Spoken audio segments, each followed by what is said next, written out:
은혜 받으시기 바랍니다.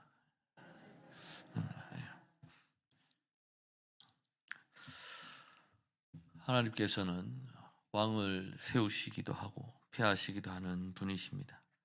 그렇기 때문에 왕이 된 사람은 자기의 어떤 그 정체성을 똑바로 인식을 해야 됩니다.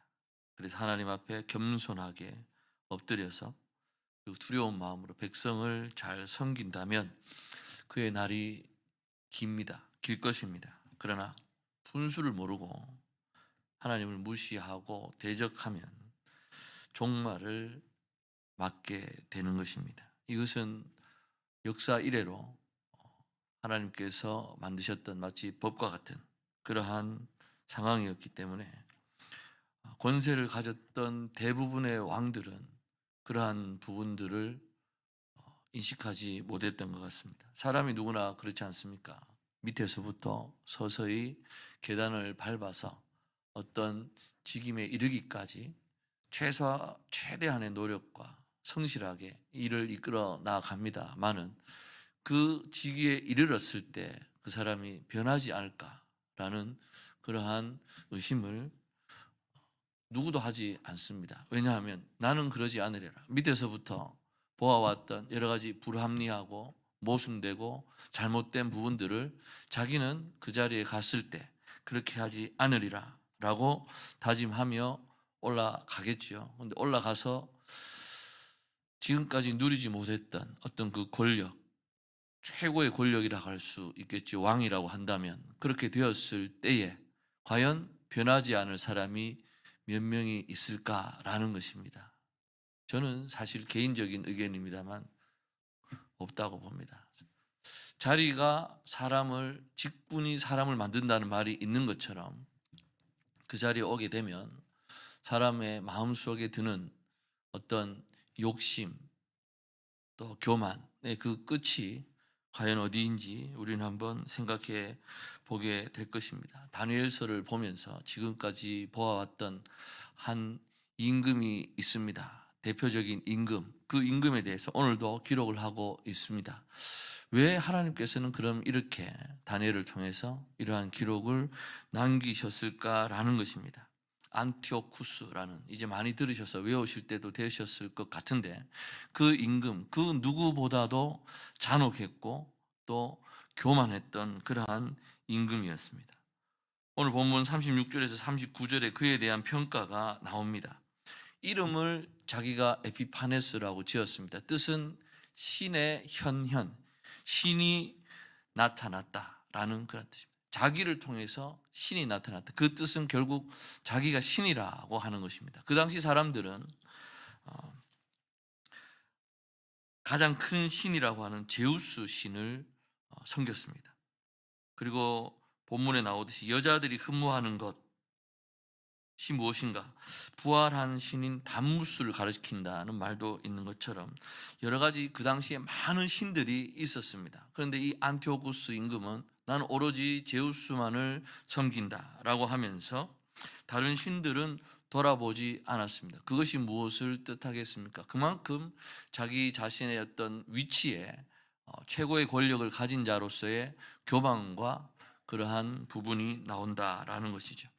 그리고 예루살렘에 제우스 신상을 세우기도 했던 것을 우리는 볼 수가 있습니다. 39절에서는 이방신이라고 제우스를 부르면서 조상들에게 알려지지 않았고 조상들이 섬기지 않았던 신이라고 소개를 합니다. 그러면서 자기가 팔레스타인 땅을 유린했던 것, 그것을 신의 이름으로 합법적인 어떤 그러한 대우를 받고자 했던 것을 볼 수가 있습니다. 그러면서 자기에게 충성을 맹세하는 자들에게는 여러 가지 권세를 나누어 줍니다. 그리고 뇌물을 받으면서 또 땅을 나눠주기도 하는 것입니다. 그리하여 온 영토에다가 이방 사람들을 데려다가 살게 하고 그들의 토지는 모두 이국인들에게 나누어 주라라는 그런 기록을 볼 때에 왕으로서 어떻게 보면은 선정을 베푸는 그러한 임금의 모습이 아니라 이 시대, 마지막 시대에 나타날 적 그리스도의 모습을 보여주고 있다라고 우리는 말씀을 통해서 읽을 수가 있을 것입니다. 그리고 나서 이제 40절에서 45절에 보면 이 임금에 대한 종말이 예언되고 있습니다.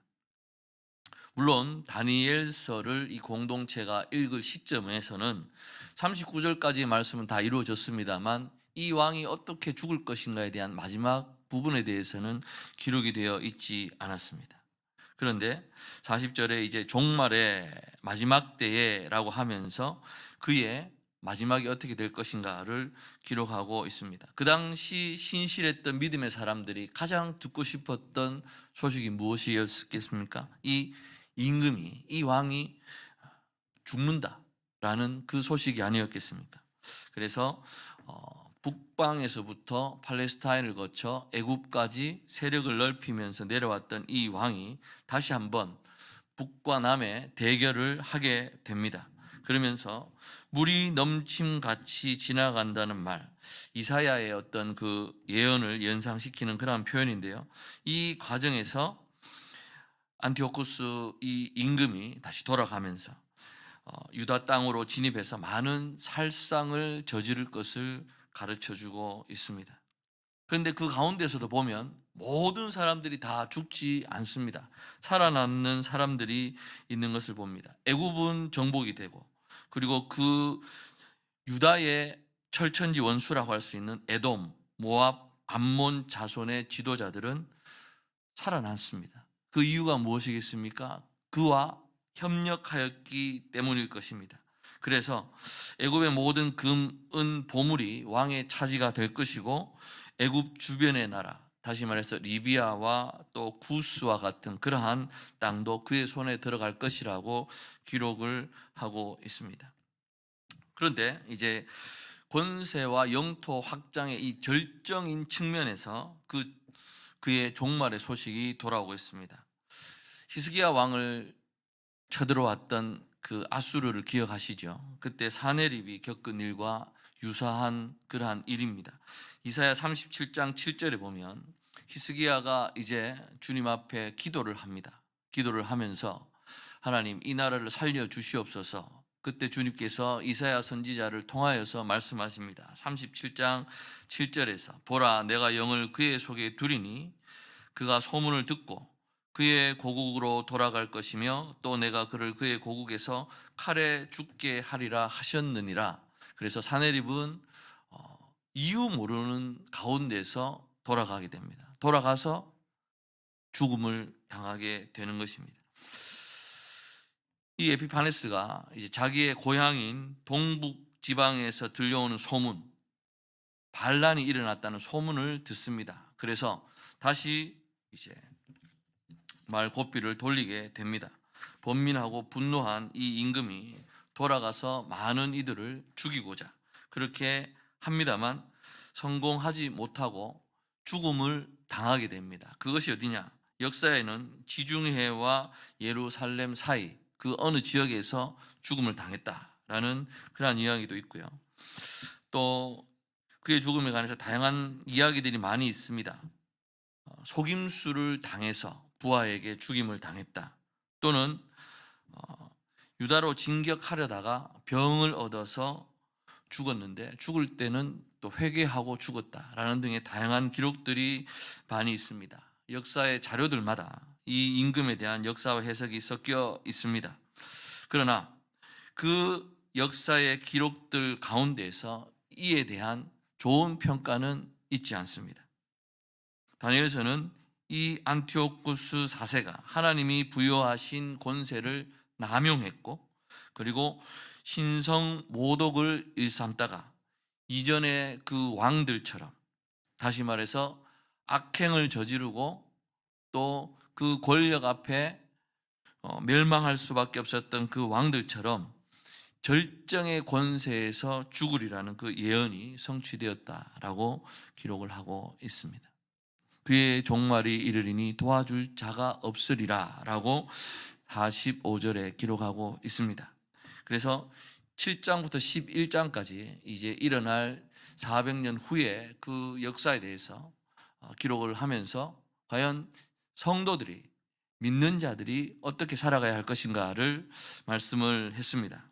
그리고 12장에 이제 보면은 역사의 종말을 이야기합니다. 1절부터 4절까지.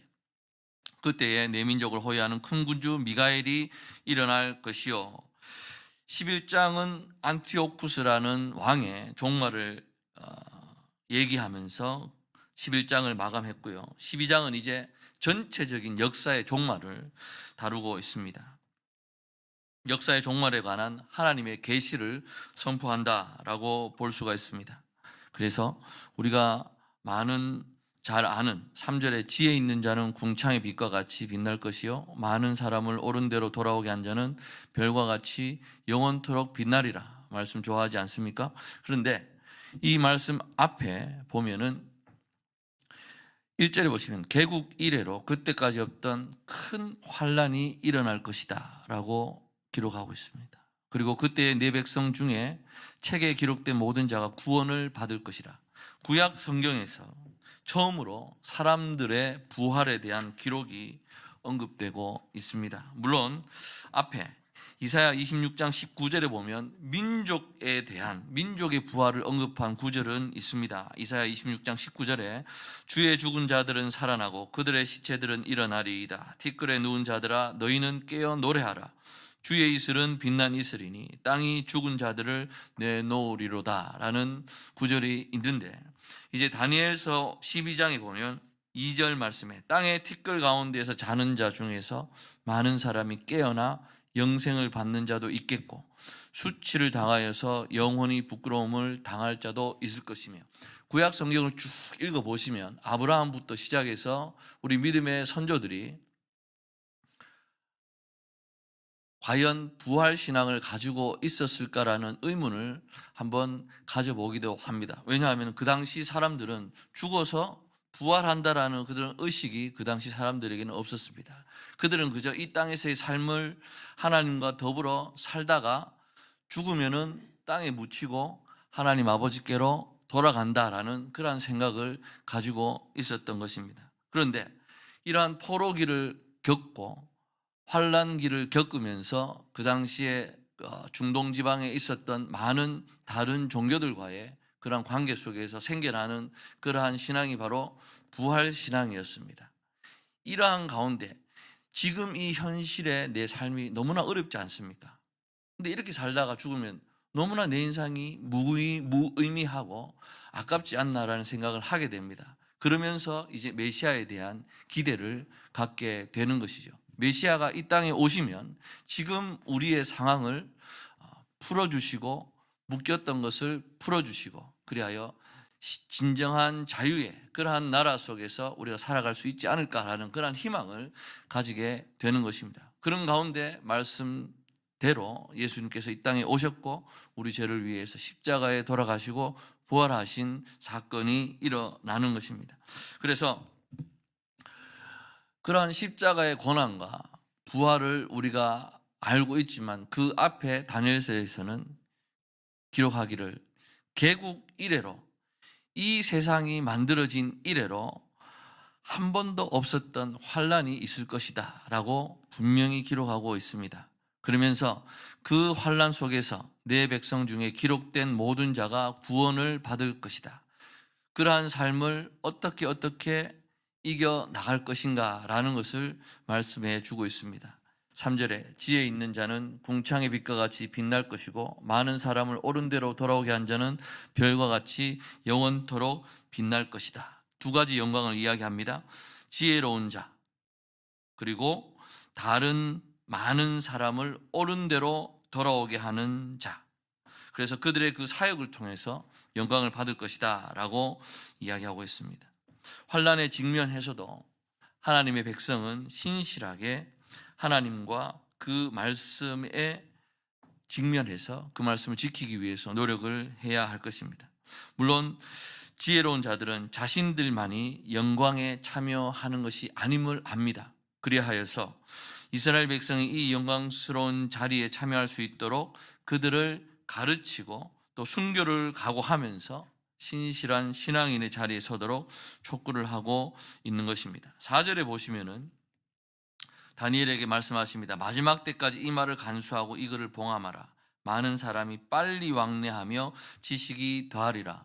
번역에서 이 지식이란 단어를 악으로 바꾸라는 학자들도 있습니다. 왜냐하면 단어가 같은 어근에서 출발했기 때문에. 그래서 지식으로 번역하는 것보다 악으로 번역할 경우에 그 뜻이 명확해집니다. 이 시대가 사람이 빨리 왕래하면서 악이 더해지는 그러한 시대가 될 것입니다. 종말 이전에 사람들이 빨리 왕래하는 이유가 무엇이겠습니까? 그 당시에 헬레니즘이 막 밀고 들어올 당시에 문화적인 충격이 대단했었습니다. 그러면서 그 당시에 지배층은 이 헬레니즘을 수용하지 않으면은 인정을 받지 못하는 그러한 상황이 되는 것입니다. 그리하여서 그들은 자신들의 믿음을 반복해서 계속 번복을 하게 됩니다.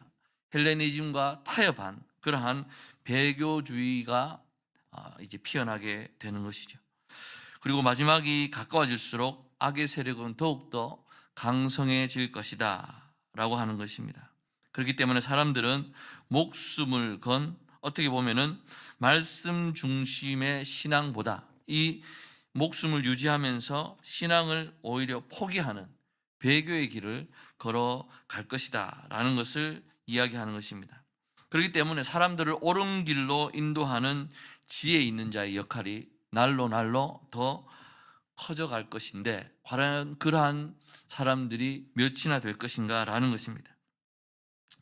3장에서 그리 아니하실지라도 라는 세 친구의 신앙이 있었지 않습니까? 그렇기 때문에 여기에서 말하는 부활신앙이라고 하는 것은 죽음 너머까지 확장된, 다시 말해서 하나님의 정의를 확신하면서 하나님은 살아계시지만 하나님께서 나를 살리시지 아니하더라도 나는 하나님만을 믿고 나아갑니다 라는 그들의 그 순교 정신까지 우리는 감수하는 신앙을 말한다라고 볼 수가 있습니다. 오늘 본문 메시지를 통해서 제가 여러분들에게 질문을 드립니다. 여러분은 강한 신을 숭배하고 살아가시지 않습니까? 혹시나 우리가 숭배하는 것이 본질적으로 어떻게 보면 강한 신이지 않는가라는 것입니다.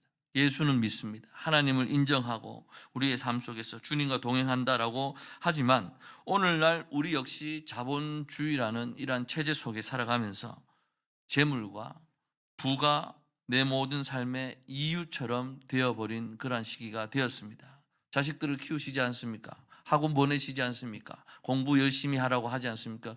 그 이유가 무엇입니까? 여러분들, 다시 말해서 우리도 어떻게 보면 모든 성공이 부와 지위로 평가되는 시대에 살아가고 있기 때문에 잘못해서는 우리의 믿음을 내세워서 승리하고 성공하고 획득하고 차지하고 커져가고 지배하는 것을 바라고 있지는 않은 것입니다.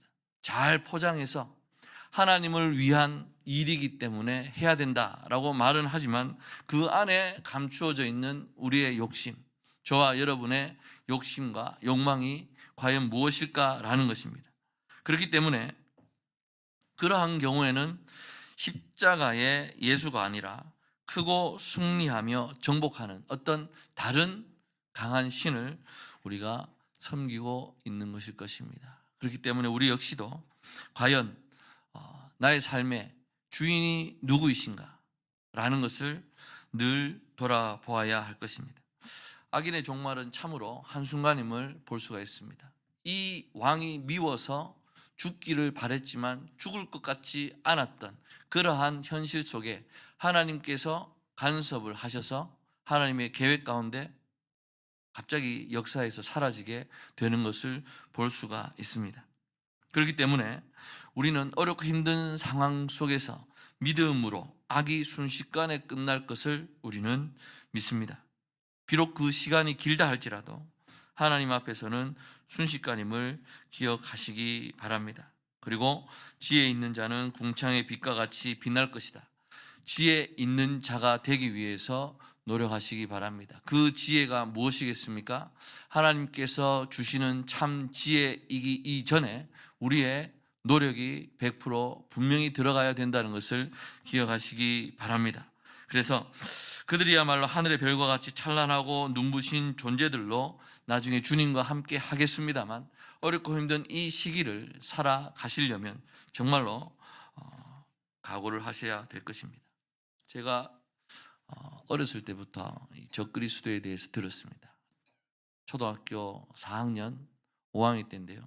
지금은 이 여러 가지 많은 교육들이 있어서 아이들이 어렸을 때부터 들을 수 있지만, 그 당시에 어머님 손잡고 이렇게 따라다니면서 적그리스도 얘기를 들었습니다. 666을 들었고요. 14만 4천을 들었고, 계시록에 어떻게 보면은 너무 빠지신 어머니를 따라다니다 보니까 저도 계시록을 보았습니다. 보면서 숫자들이 어떻게 될 것이고 그 당시 이제 풀이하는, 해석하는 것들을 이제 보았습니다.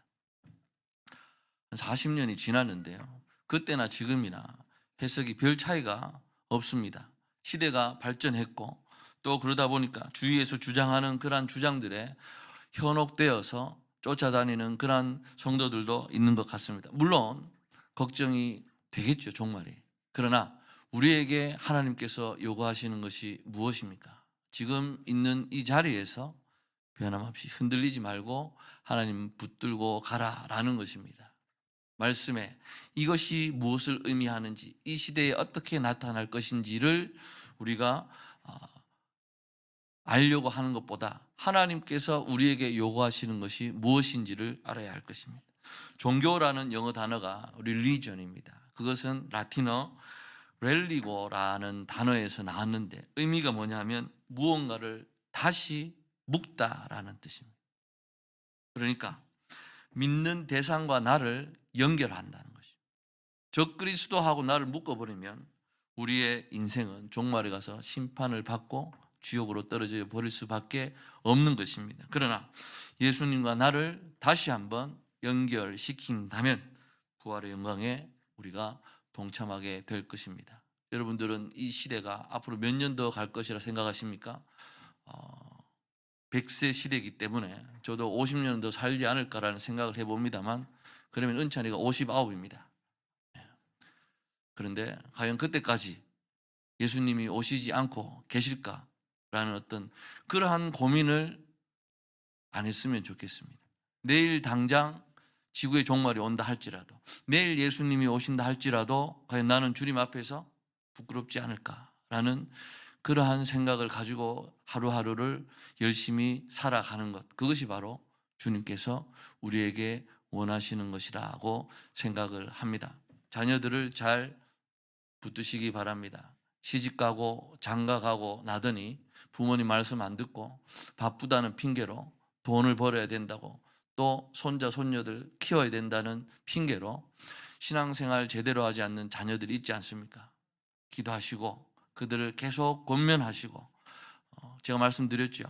신앙 때문에 싸워서 살인 났다는 기사는 아직까지 안 난 것 같습니다. 자식을 회초리로 때려서라도 신앙을 가르치라고 했던 자문의 말씀 우리가 기억합니다. 안타까워하는 마음이 있습니다. 저희 가정에도 아직까지 예수를 믿지 않는 형제들이 있습니다. 마찬가지로 우리가 그들을 위해서 기도하면서 이 시대가 어떻게 무엇으로 나타날 것인가를 걱정하는 것이 아니라, 하나님께서 이 시대를 내가 어떻게 살아가도록 원하시는가를 고민하면서 주님 앞에 늘 나아가시는 저 여러분 되시기를 간절히 소망합니다. 기도하겠습니다.